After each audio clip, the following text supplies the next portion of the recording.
Hello guys, welcome back to my channel. तो आज हम बात करने वाले हैं भगवद गीता के अध्याय 15 के बारे में।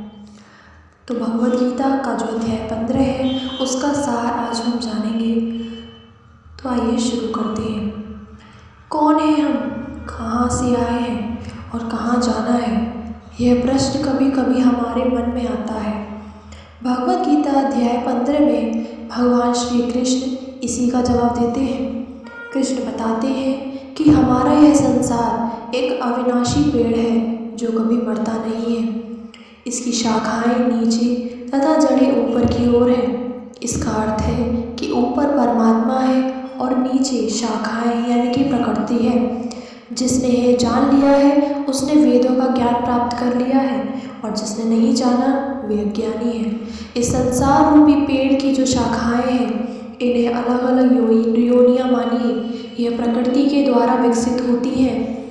इसमें जो नई कोपलें निकलती हैं वह विषय वासनाएं हैं। कोई भी पेड़ हो उसकी जड़ें मिट्टी में जाती हैं और शाखाएं ऊपर की ओर जाती हैं, परंतु यह संसार रूपी पेड़ का ना कोई आदि है और ना ही अंत।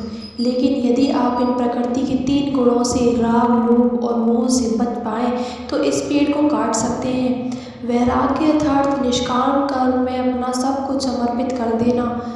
जो मनुष्य एक बार परमात्मा का शरणागत हो जाता है वह फिर कभी नहीं इधर आता है। संसार रूपी पेड़ यदि कटेगा नहीं तो प्रभु का रास्ता कभी नहीं मिलेगा। संसार रूपी वृक्ष कैसे कटता है उसे बताते हुए श्री कृष्ण कहते हैं, जो मनुष्य मान प्रतिष्ठा के मोह को त्याग देता है वही वह संसार को काट सकता है, और ऐसे लोगों से बचना है जो कर्म फल की इच्छा से करते हैं। कृष्ण सांसारिक पेड़ को काटकर परम धाम तक पहुँचने के लिए कहते हैं। यह परम धाम एक ऐसा स्थान है जहाँ पहुँचकर कोई यहाँ वापस नहीं आना चाहता है। जब तक शरीर है तब तक उसमें आत्मा रहती है और उसके बाद उसे दूसरे शरीर में जाना पड़ता है। यह एक क्षण में ही होता है। जो हम करते हैं और सोचते हैं उसका हिसाब किताब होता है और उसी के आधार पर आत्मा दूसरा शरीर ग्रहण करती है। एक शरीर खत्म होता है और आत्मा दूसरे शरीर में चली जाती है और जीवात्मा फिर विषय वासनाओं का भोग करने लगती है। इसलिए व्यक्ति को यह कोशिश करनी चाहिए कि आत्मा शरीर से निकलकर ब्रह्म से मिल जाए। जीवात्मा एक शरीर के संस्कार लेकर दूसरे शरीर में जाती है। यह वही जानता है जिससे इसका ज्ञान है। इसे मूर्ख व्यक्ति नहीं देख पाते हैं, केवल वही व्यक्ति देख पाते हैं जिन्हें ज्ञान प्राप्त है। इसलिए ऐसे मूर्खों से बचकर रहना चाहिए। हमारे अंदर जो आत्मा है उसे जीवात्मा कहते हैं। उसी के आने जाने के चक्र से दुनिया चल रही है। योग से ही अपने मन, शरीर और बुद्धि को मजबूत करके ही आप आत्मा को जान पाएंगे। सूर्य के प्रकाश से ही हमारी धरती चलती है, वर्षा होती है, खेत हरे भरे होते हैं। कृष्ण कहते हैं कि हे अर्जुन, जो प्रकाश सूर्य, चंद्रमा और अग्नि में है वह तुम मुझसे ही समझो।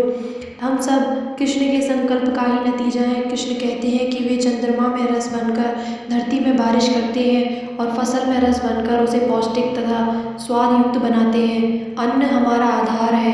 अन्न को 4 प्रकार का बताया गया है: चबाने वाले, पीने वाले, चूसने वाले, चाटने वाले।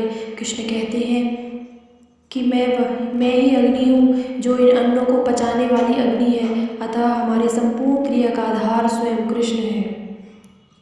तो ये था भगवद गीता के 15वें अध्याय का सार।